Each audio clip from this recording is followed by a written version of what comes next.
Bientôt le jour se lèvera, la lumière en ta nuit jaillira. Bientôt le jour se lèvera et l'amour en ton cœur chantera. C'est le jour du Seigneur, c'est le jour de sa joie, et sur terre la paix du ciel. Bientôt, Seigneur, ton jour viendra. Bientôt, Seigneur Jésus.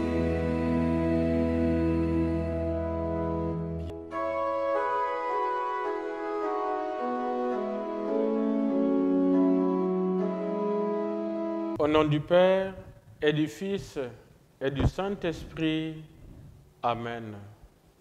Fidèles du Christ, amis téléspectateurs, que grâce et paix vous soient données de la part de Dieu notre Père et de Jésus-Christ notre Seigneur. Le synode sur la synodalité, au rythme duquel nous vivons en Église, a pour vocation, entre autres, de repositionner toutes les composantes du peuple de Dieu et en les ordonnant chacune à la vocation qui est la sienne. Et ce, pour une véritable corresponsabilité et une authentique communion dans le corps que nous formons et la mission que l'Église confie aux uns et aux autres. Il est vrai, chers amis, à celui auquel on a beaucoup donné, on demandera davantage. Mais chaque membre du corps du Christ, en vertu de son être de prêtre, prophète et roi, devra veiller par-dessus tout à répondre aux exigences de sa vocation propre, par une fidélité à l'appel reçu et donc une cohérence de vie. Comme nous le remarquons du reste dans les textes de ce 31e dimanche du temps ordinaire, cela passe par une vie fondée sur la justice, l'humilité, la vérité, la constance et la persévérance. Cependant, sûr que nul ne peut se vanter d'être en tout fidèle à son ministère, sans verser dans un laxisme mortifère, il est bon de toujours avoir le souci de l'autre et de témoigner aux frères et sœurs de la douceur et de la charité qui se donnent de la peine.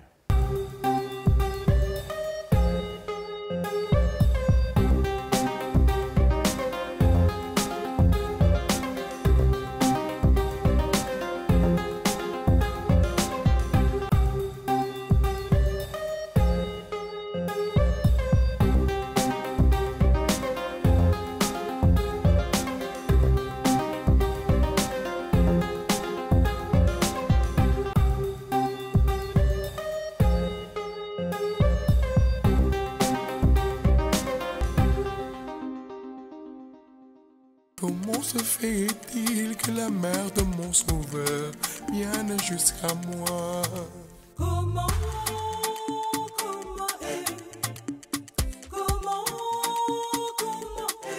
Comment se fait-il que la mère de mon sauveur vienne jusqu'à moi?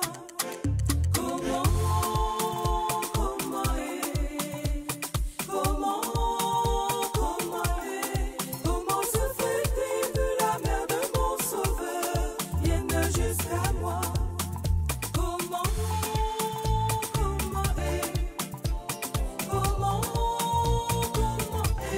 Comment se fait-il que la mère de mon sauveur vienne jusqu'à moi? En ce 38e dimanche du temps ordinaire, nous vous proposons de revivre les temps forts de la 6e édition de la Randonnée de la Madone. Cette édition de la Randonnée de la Madone a regroupé plus de 1000 pèlerins venus des différentes régions du Sénégal. Avant d'entamer la randonnée, une bénédiction a été donnée par Père Théodore Esso, franciscain.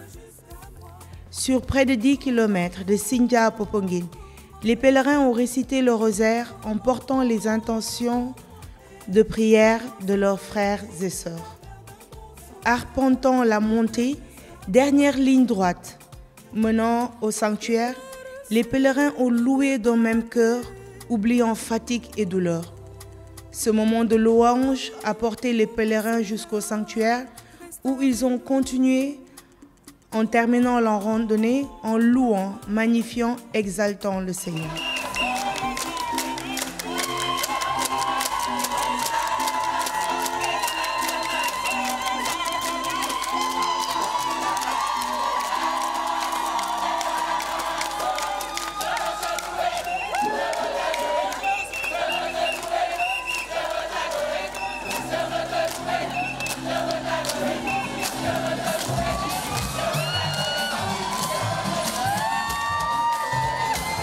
Le père Steve Hume, père mariste, a donné l'enseignement sur le thème « Tous d'un commun accord persévérer dans la prière avec les femmes et Marie, mère de Jésus ».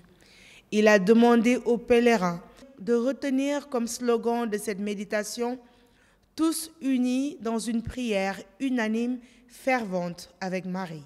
Chers frères et sœurs en Christ, pour cette 6e édition de la Randonnée de la Madone, notre tendre mère, la Sainte Vierge Marie, le thème qui nous est proposé en méditation est tiré du livre des Actes des Apôtres, le chapitre 1, le verset 14. Tous, d'un même cœur, étaient assidus à la prière avec les femmes, avec Marie, la mère de Jésus, et avec ses frères. L'œuvre des Actes des Apôtres, Praxis Apostolon, est assez diverse de la narration évangélique. Le titre lui-même, Actes des Apôtres, nous montre déjà la différence avec ce qu'on appelle Evangelion, l'évangile, la bonne nouvelle. Les actes ne décrivent pas tant ce que Pierre et Paul ont fait que la parole de Dieu qui se répand dans le monde païen. Ils nous parlent du salut qui s'étend de Jérusalem à la Turquie et à Rome. Il ne s'agit pas donc de sanctifier Pierre et Paul, mais d'un chemin, d'un cheminement, le chemin du salut. Ainsi, bien que le titre Actes des Apôtres puisse être similaire à des narrations de l'époque, les actes décrivent la parole de Dieu en œuvre à travers des hommes et des femmes de foi, comme vous et moi. Cette parole s'incarne en nous aujourd'hui. Elle s'incarne, c'est-à-dire qu'elle prend chair, elle prend corps en nous aujourd'hui à travers cette randonnée.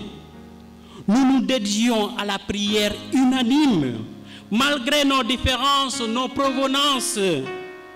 Chapelet à la main, le cœur tourné vers la tendresse divine et ferme dans la foi. Alors, nous pouvons retenir aujourd'hui comme un slogan que je vais vous proposer, un slogan pour notre méditation, tous unis dans une prière unanime, fervente avec Marie. Tous unis dans une prière fervente avec Marie. Tous unis dans une prière fervente avec Marie. Tous unis. Le contexte du verset que nous avons est celui de l'ascension. Jésus, mort et ressuscité, monte au ciel et donne des recommandations à ses disciples de ne pas quitter Jérusalem en attendant la venue de l'Esprit Saint. C'est donc un contexte de mystère qui se réalise, l'ascension. Mais aussi, le contexte peut être un contexte de tristesse parce que Jésus va quitter physiquement ses apôtres. Les disciples, privés donc de la présence visible de Jésus, éprouvaient le besoin de rester d'autant plus étroitement unis. C'est un besoin d'être unis pour eux, cor unum, d'être un, d'un commun accord, d'un même cœur. C'était un besoin de persévérer dans la prière. On peut ajouter un besoin de persévérer dans la supplication. Et les détails sont très frappants, les détails que nous avons. Tous unis dans une prière fervente. Et aussi dans un seul verset, toutes les catégories de personnes ont été citées. Les disciples, les apôtres, les femmes et Marie. Tous, c'est-à-dire les apôtres avec les disciples réunis. Il s'agit donc d'un quantificateur universel. Nous sommes dans l'universalité qui rassemble ici tous ceux et celles qui ont cru à l'enseignement de Jésus et qui l'ont suivi jusqu'au jour de sa montée au ciel. L'auteur cite aussi la présence des femmes, la présence de Marie, la présence des frères de Jésus. Nous le savons très bien lorsque nous lisons les évangiles que des femmes ont eu à accompagner Jésus dans son ministère. Et ces femmes ont travaillé pour nourrir Jésus et ses apôtres. Vous pouvez vous référer à Luc chapitre 8, versets 1 à 3. Et parmi ces femmes, Luc nomme spécialement Marie, mère de Jésus. Et c'est la dernière mention faite de la Vierge Marie dans le Nouveau Testament. Après cette mention, elle n'apparaît plus. Elle rentre dans le silence, dans une obscurité. La mention de toutes ces personnes nous est donc très significative, car de là, nous sentons déjà l'Église naissante. L'Église, tous rassemblés d'un même cœur, quelle que soit l'appartenance et ou la proximité, quelle que soit la familiarité que nous avons avec le Seigneur, quelle que soit notre situation actuelle, tous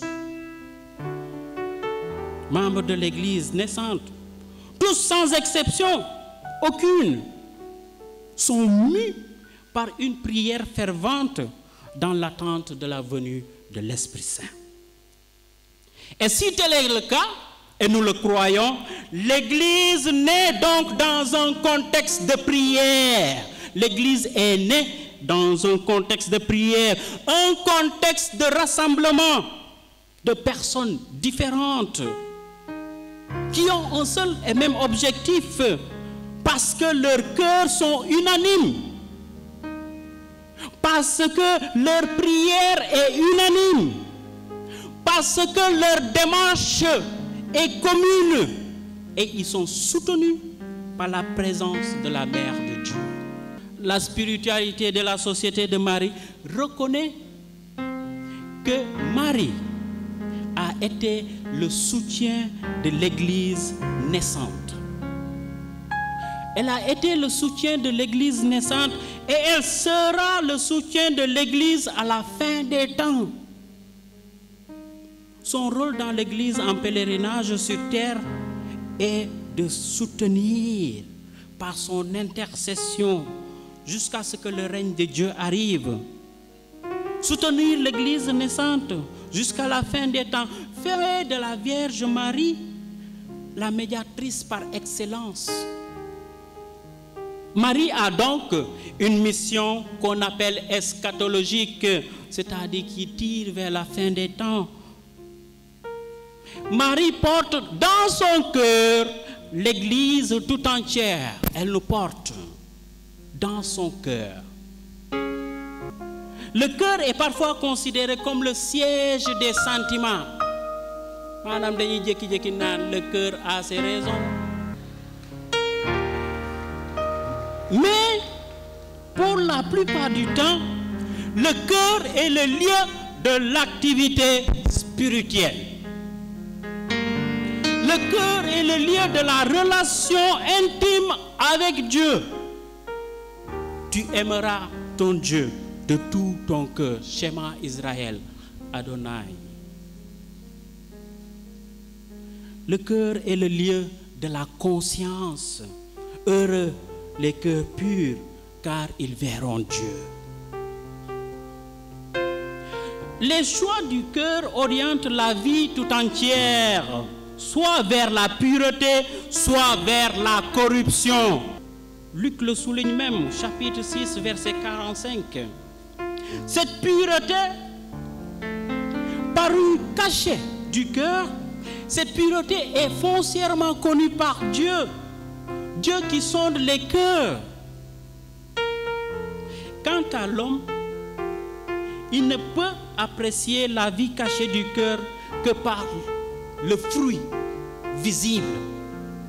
Dieu connaît nos cœurs, mais nous on peut apprécier que par le fruit visible. Sénégal dañu naan teranga koy fay. Maanaam nit sa xol bu setee lu baax ngay am.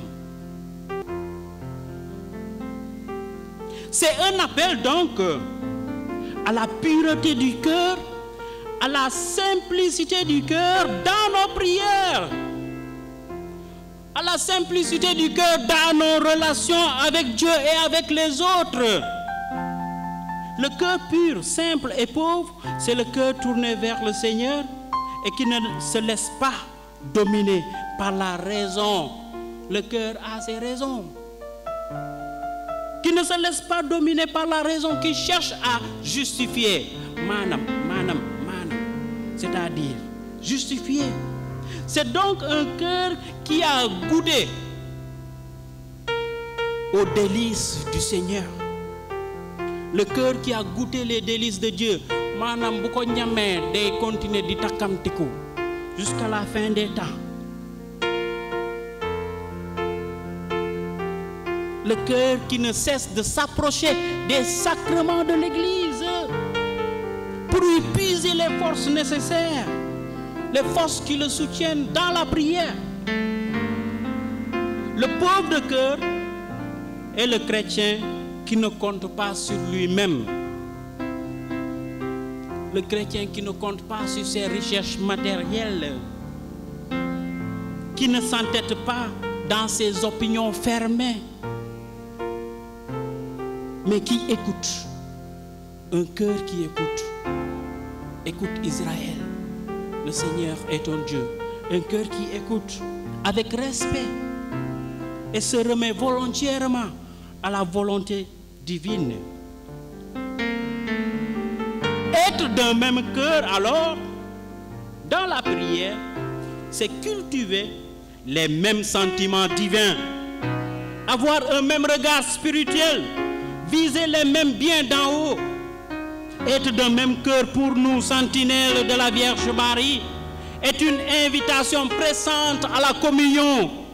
Être d'un cœur pour nous, sentinelles de la Vierge Marie, c'est un appel à la fraternité. Et mieux encore, être d'un même cœur pour nous, sentinelles de la Madone, c'est une invitation à la synodalité. L'Église est en synode. À la synodalité, un espace où chaque baptisé a sa place et a son mot à dire dans le respect. Messe présidée par Abbé Charles Lopi, administrateur de la Fondation Saint-Augustin Sanche-Boubès, aumônier des Sentinelles de la Madone. Suivons. Au nom du Père et du Fils et du Saint-Esprit. La grâce de Jésus le Christ notre Seigneur, l'amour de Dieu le Père et la communion de l'Esprit Saint soient toujours avec vous.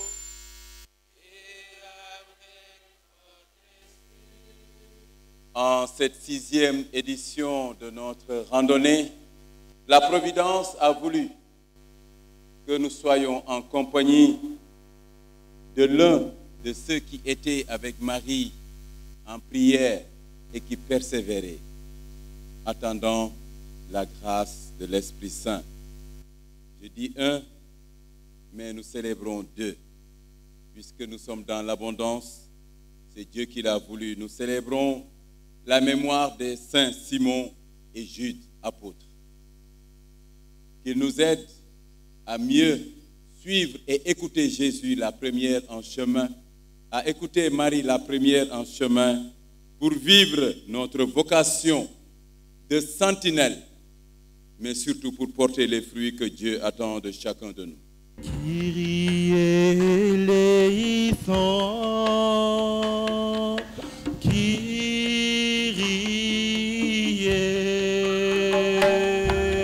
Kyrie eleison, Kyrie, Kyrie,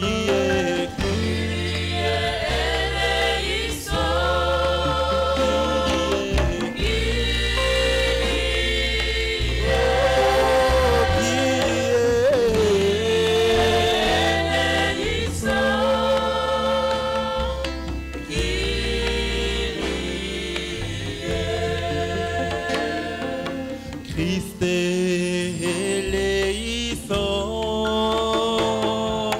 Christe,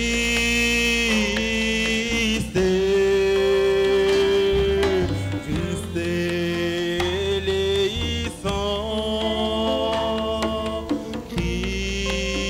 Christe, Christe.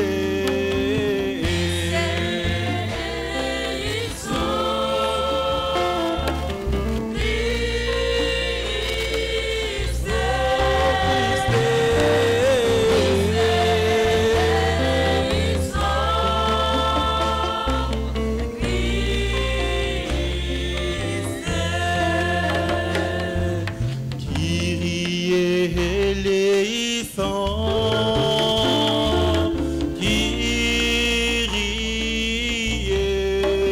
Kyrie, Kyrie eleison,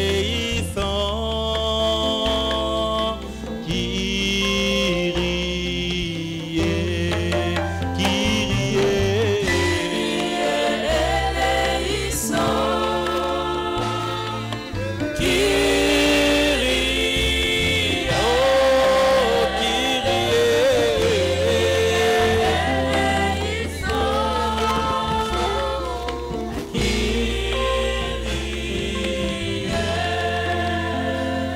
Prions le Seigneur. Seigneur Dieu, tu nous as conduits à la connaissance de ton nom par la prédication des bienheureux apôtres. Fais qu'à l'intercession des saints Simon et Jude, ton Église ne cesse de grandir, en accueillant toujours de nouveaux peuples de croyants. Par Jésus-Christ, ton Fils, notre Seigneur et notre Dieu, qui vit et règne avec toi dans l'unité du Saint-Esprit, Dieu pour les siècles des siècles. Alléluia, Alléluia, Alléluia, Alléluia. J'acclamerai ta parole, Seigneur. Alléluia, Alléluia, Alléluia, Alléluia. J'acclamerai ta parole, Seigneur. Le Seigneur soit avec vous. Évangile de Jésus-Christ selon Saint Luc.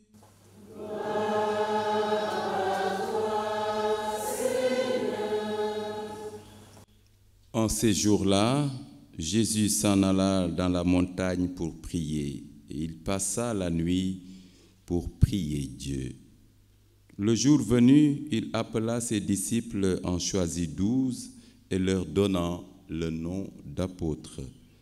Simon, auquel il donna le nom de Pierre, André son frère, Jacques, Jean, Philippe, Barthélemy, Matthieu, Thomas, Jacques, fils d'Alphée, Simon appelé le Zélote, Jude, fils de Jacques, et Judas Iscariote, celui qui fut le traître. Jésus descendit de la montagne avec les 12 apôtres et s'arrêta dans la plaine. Il y avait là un grand nombre de ses disciples et une foule de gens venus de toute la Judée, de Jérusalem et du littoral de Tyr et de Sidon, qui étaient venus l'entendre et se faire guérir de leur maladie. Ceux qui étaient tourmentés par des esprits mauvais en étaient délivrés, et toute la foule cherchait à le toucher, parce qu'une force sortait de lui et les guérissait tous. Acclamons la parole de Dieu.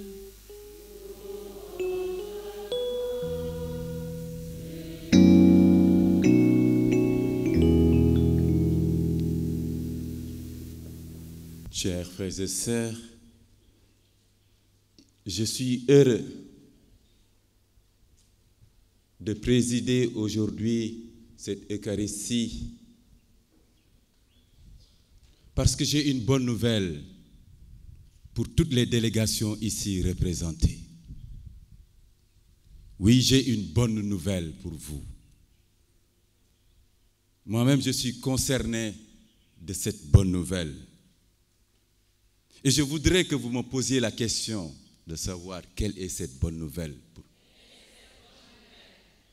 La bonne nouvelle, chers frères et sœurs, c'est que maintenant dans le Christ, vous n'êtes plus des étrangers, ni des gens de passage. Non, vous êtes des citoyens du peuple saint.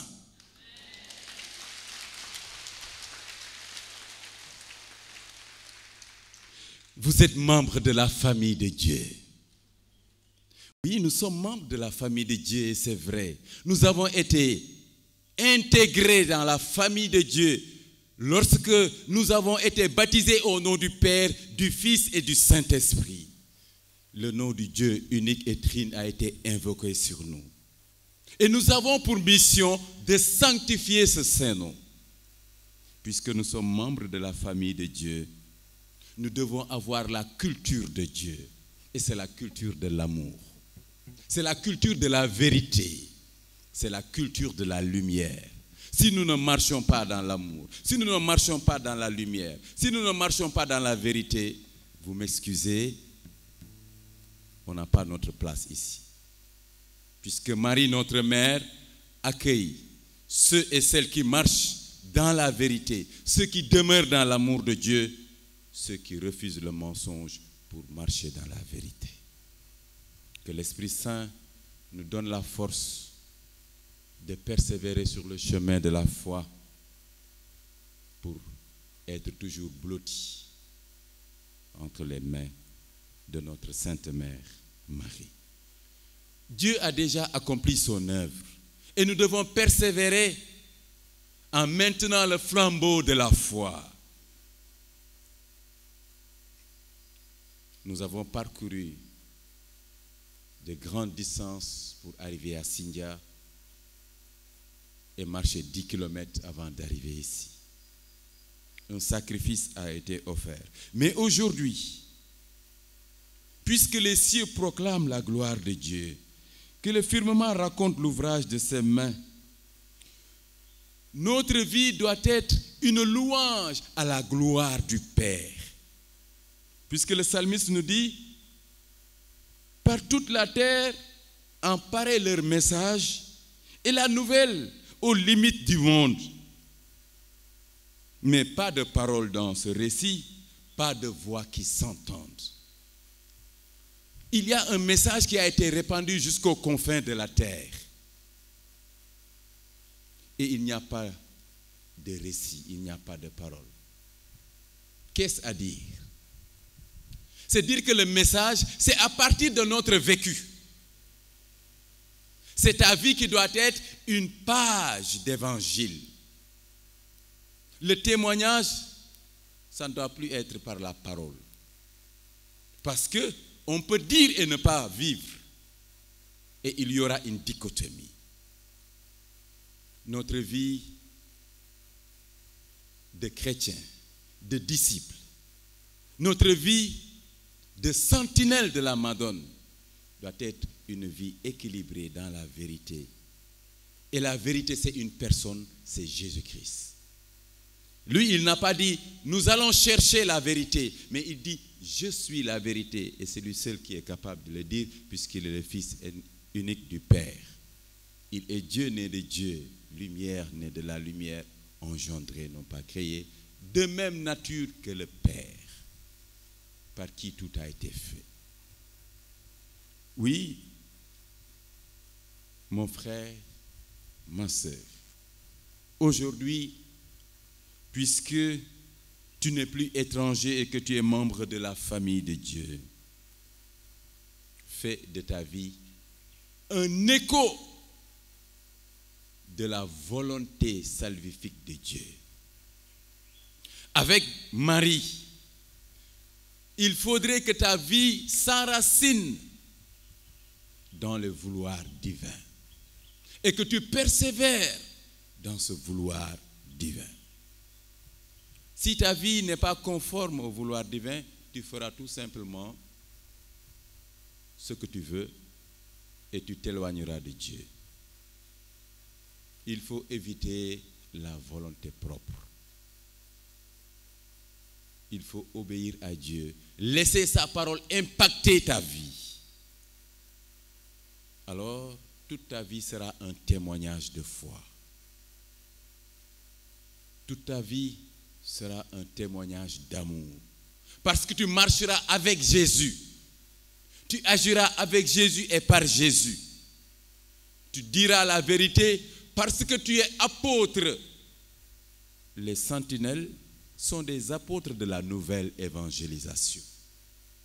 Oui, nous sommes des apôtres de la nouvelle évangélisation. Et comme Marie, notre mère, nous ne devons pas faire beaucoup de bruit. Nous n'avons pas faire beaucoup de bruit, mais nous devons vivre. Incarner les vertus de notre mère. Es-tu disposé à être sentinelle? Incarne les vertus de Marie. Une femme humble. L'humilité te permet de reconnaître Dieu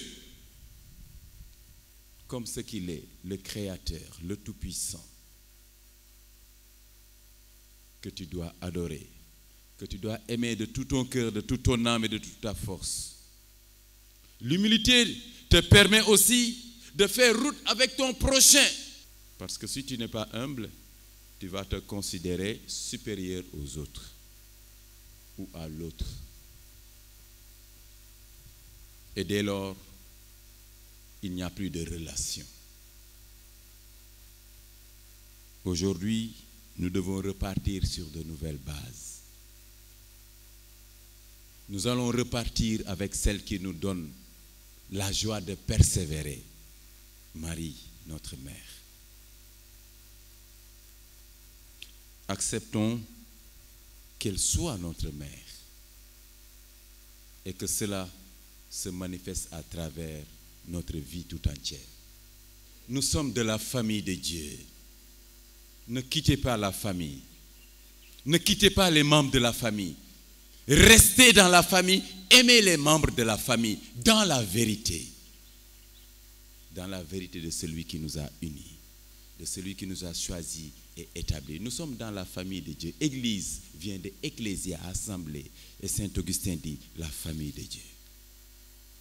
Être membre de la famille de Dieu. Oui.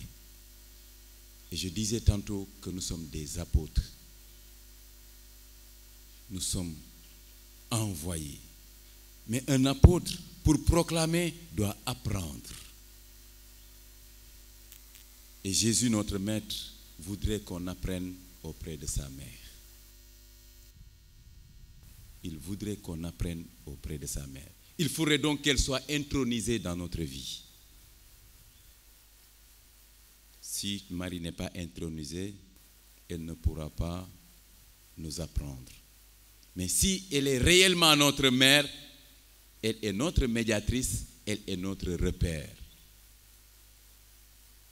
Que Dieu renouvelle en chacune de nos vies l'œuvre de sa grâce et qu'il nous donne de persévérer pour que nous soyons nous-mêmes, pour nos frères et sœurs dans la foi et en humanité que nous croisons, source de libération, de guérison, source de paix. Que Dieu vous bénisse et qu'il vous garde.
Soñé fitangini, samalensi jam.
Après avoir reçu ton sacrement, Seigneur, nous te supplions dans l'Esprit Saint que le sacrifice offert aujourd'hui pour célébrer la passion des saints apôtres Simon et Jude nous garde dans ton amour. Par Jésus-Christ, ton Fils, notre Seigneur et notre Dieu, qui vit et règne avec toi dans l'unité du Saint-Esprit, Dieu pour les siècles des siècles. Tout à l'heure, notre aumônier a parlé d'humilité. Nous avons marché avec des ministres, nous avons marché avec des ambassadeurs. Ils étaient parmi nous et ils ont marché dans le silence et dans le calme. Action de grâce. Et quand nous revoyons tout ça, nous bénissons l'Éternel parce que nous avons commencé ici avec une centaine de pèlerins. Aujourd'hui, nous sommes à plus de 1000 pèlerins. Ça ne tient pas au nombre. Et nous le répétons, ça ne tient pas au nombre. Ça tient à l'affection que nous vouons à la Vierge et les fruits qui restent et qui vont demeurer. Il ne sert à rien de remplir ce sanctuaire. Si après nous devons rentrer chez nous et qu'il ne reste absolument rien, il doit rester cette belle dévotion mariale qui va impacter ce Sénégal et même le monde.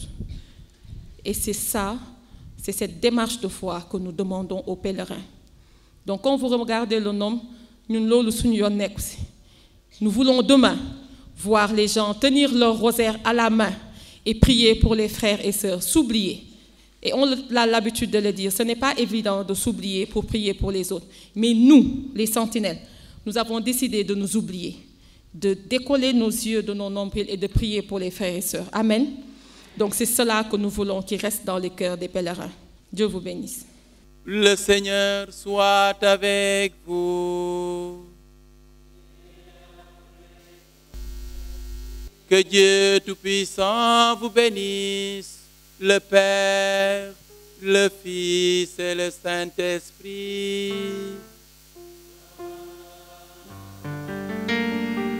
Allez porter l'évangile du Seigneur.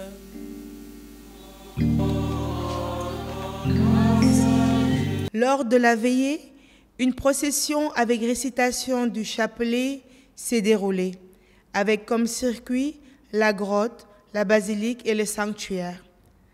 Devant la basilique, les pèlerins ont marqué un temps d'arrêt pour s'unir encore plus avec la Madone.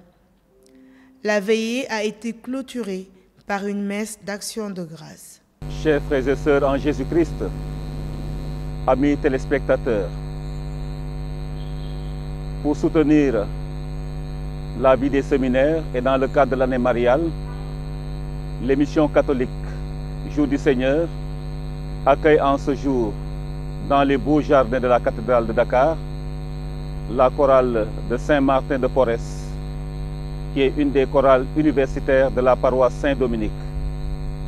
C'est avec joie que nous les accueillons pour parler de la choralie qui doit être organisée le dimanche 12 novembre 2023 au Grand Théâtre de Dakar à partir de 16h. La chorale est représentée par ses membres, les dirigeants, et avec joie, nous les accueillons et leur demandons de se présenter. Chers téléspectateurs, bonjour. Moi, je suis Omolola Bilkis Hassani, présidente de la chorale Saint-Martin de Porres. Je me présente David Gislain Badji, maître de chœur à la chorale Saint-Martin de Porres. Paix et joie, je suis Philippe Abraham Birantine, membre de la chorale maître de chœur et en même temps président du Conseil national du laïcat du Sénégal. Comme je l'ai dit tout à l'heure, nous les accueillons dans le cadre d'un programme qui a été initié pour soutenir la formation des futurs prêtres.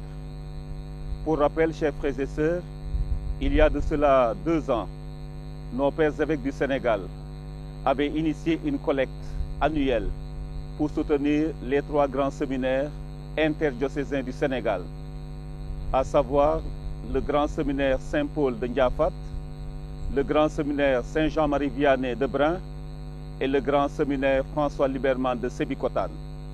C'est l'occasion pour nous de remercier toutes les paroisses, toutes les communautés, toutes les personnes individuelles qui ont contribué à la collecte de la première édition et celle de la deuxième. Les évêques aussi étaient ouverts à d'autres initiatives. C'est ce qui fait que l'appel a été bien entendu par la chorale Saint-Martin de Porres qui a initié en ce dimanche 12 novembre cette choralie qui sera une occasion pour rendre grâce avec les évêques et rendre grâce à Dieu, honorer la Vierge Marie avec les pères évêques, mais aussi collecter des fonds pour aider les séminaires. Je laisse l'occasion donc à la présidente qu'elle puisse nous dire exactement ce qu'il en est par rapport à ce programme, quelles sont les chorales qui vont participer et peut-être même nous présenter la chorale de Saint-Martin de Porres. La chorale Saint-Martin de Porres, comme l'abbé Augustin l'a mentionné tantôt, c'est une chorale de la paroisse universitaire Saint-Dominique. Elle anime les messes du samedi soir et elle est composée essentiellement d'étudiants venant de divers horizons. Donc nous avons plusieurs nationalités et évidemment une diversité culturelle au sein de cette chorale. Et nous répétons les lundis et les mercredis à 19h30 sur la paroisse. Donc si vous vous sentez passionné par le chant choral, nous vous invitons à nous rejoindre. Et concernant la choralie que nous organisons, c'était pour répondre à l'appel des évêques pour soutenir les séminaires de Ndiafat, Brin et Sébikotane. Pour cette choralie, vous aurez l'occasion d'écouter les plus grandes chorales de la place, par exemple Daniel Brotier ou Julien Ma, et les plus grands chantres, par exemple Philippe Colli. Et cette choralie est sous le thème Dandak Sunujit Sargal Mariama. Ce qui signifie avec nos autorités religieuses, célébrons la Vierge Marie. Donc, et puis comme on est en année mariale, c'est l'opportunité, c'est l'occasion qui s'est vraiment présentée pour pouvoir honorer notre maman du ciel, pour qu'elle intercède pour nous. Et que ce jour-là, ce soit un fort moment de célébration et de convergence dans la diversité culturelle que regorge l'Église. Donc nous aurons un temps de partage, de communion et de mission. Parce que nous sommes des choristes, mais nous sommes aussi des missionnaires. Nous évangélisons par nos chants. Et nous correspondons aux orientations ainsi du synode. Donc vous êtes tous invités ce jour-là, le 12 novembre 2023, à 16h au Grand Théâtre, pour soutenir avec nous les séminaires et pour célébrer la Vierge Marie. Et les grâces vont descendre parce que quand Marie intercède, Jésus cède. C'est ça. En tout cas, merci beaucoup, Madame la Présidente. Nous avons aussi le maître de chœur, M. Badji. Et pour donner un avant-goût à l'événement, peut-être nous décliner les chorales qui doivent venir. Et chaque chorale qui vient d'une paroisse doit aussi drainer une foule de paroissiens, ce qu'on attend d'eux. Merci déjà de m'avoir donné la parole. Alors, comme j'aime bien le dire, c'est une action noble que de vouloir aider nos séminaires. Parce que nous essayons de répondre à cet appel même lancé par nos papas évêques. Et ce concert-là, cette chorale-là même, je veux le dire, parce que ce n'est pas un concert, ce n'est pas comme une activité comme nous avons l'habitude de les organiser. C'est une activité qui va essayer de fédérer. Nous sommes à peu près cet électron-là qui va essayer de fédérer tout ce peuple de Dieu-là pour essayer de donner notre soutien, essayer de donner notre voix à nos papas prêtres, voilà, par l'intercession et par la bénédiction de nos évêques. Et le programme, ben, je vous garantis qu'il sera très rempli. Ça, je vous promets. C'est la surprise, quoi. Ah oui, non, ne vous inquiétez pas. Là, je vous le promets, vous qui nous regardez, vous n'allez pas le regretter. Ce ne sera pas une simple choralie, il y aura des groupes qui sont invités et qui ne sont pas des chorales.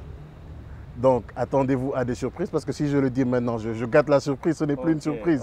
On vous le voilà. concède. Donc, il y aura, comme elle l'a dit tout à l'heure, beaucoup de chantres.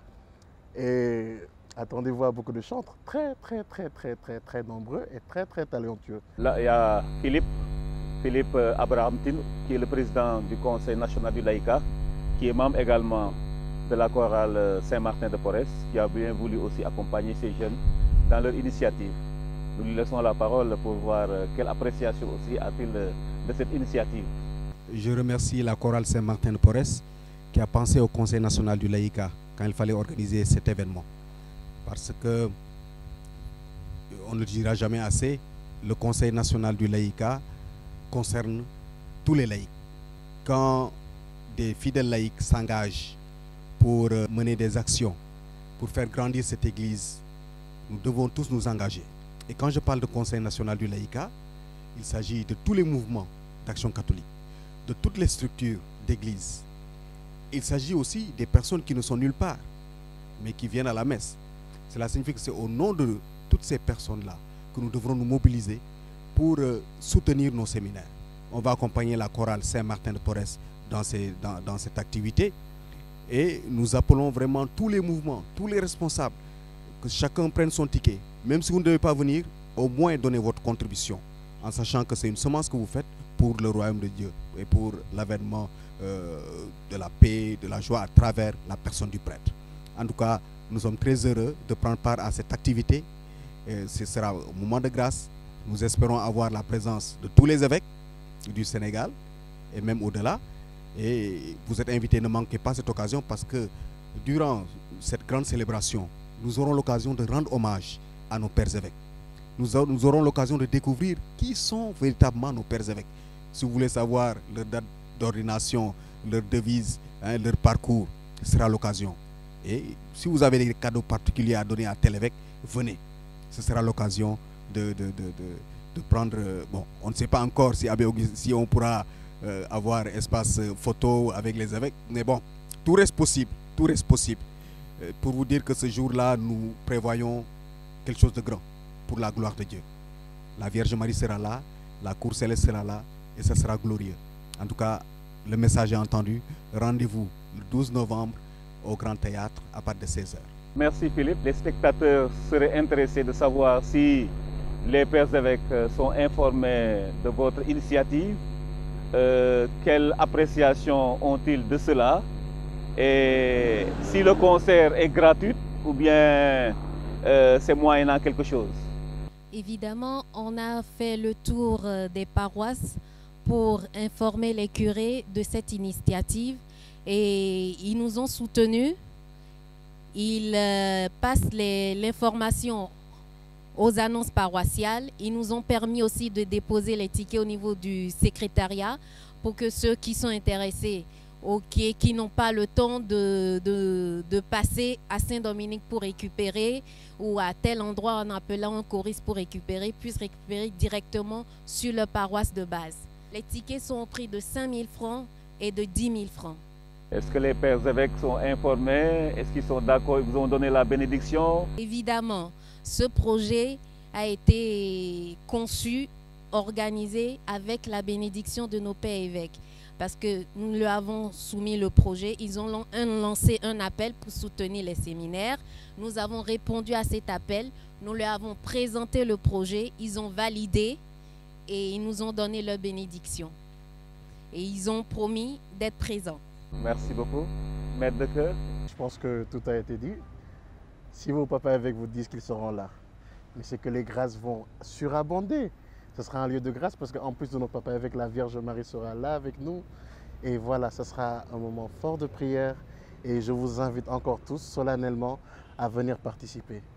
Voilà, en tout cas, chers téléspectateurs, en attendant de nous retrouver le dimanche 12 novembre autour de cette belle initiative de la Coralie, nous continuons à prier pour que le Seigneur bénisse toutes les initiatives qui sont prises en faveur de la formation des séminaristes. Que le Seigneur ravive en nous la générosité, la communion et la conscience missionnaire. Et que par l'intercession de la bienheureuse Vierge Marie, nous puissions vivre cet événement avec beaucoup de joie, beaucoup de réussite, et que le Seigneur continue de nous bénir et de bénir nos familles.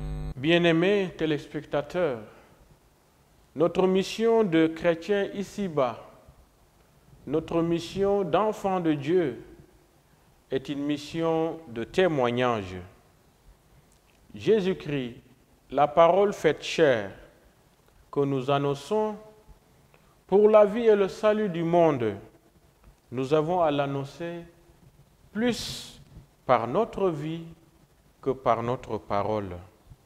Ou alors, nous avons besoin de conforter et d'authentifier la foi que nous professons par des actes concrets qui impriment le Christ lui-même dans les cœurs et les espaces. Car en réalité, il est question pour nous chrétiens de nous savoir instruments du Christ et de laisser Jésus-Christ lui-même régner et manifester sa gloire dans la vie de tous et chacun pour que le monde lui-même soit réconcilié, soit pacifié et soit sauvé. En vous renouvelant toute notre gratitude et notre reconnaissance pour le temps mis à nous écouter, nous vous souhaitons un bon dimanche et une bonne semaine dans le Christ. C'est le jour du Seigneur, c'est le jour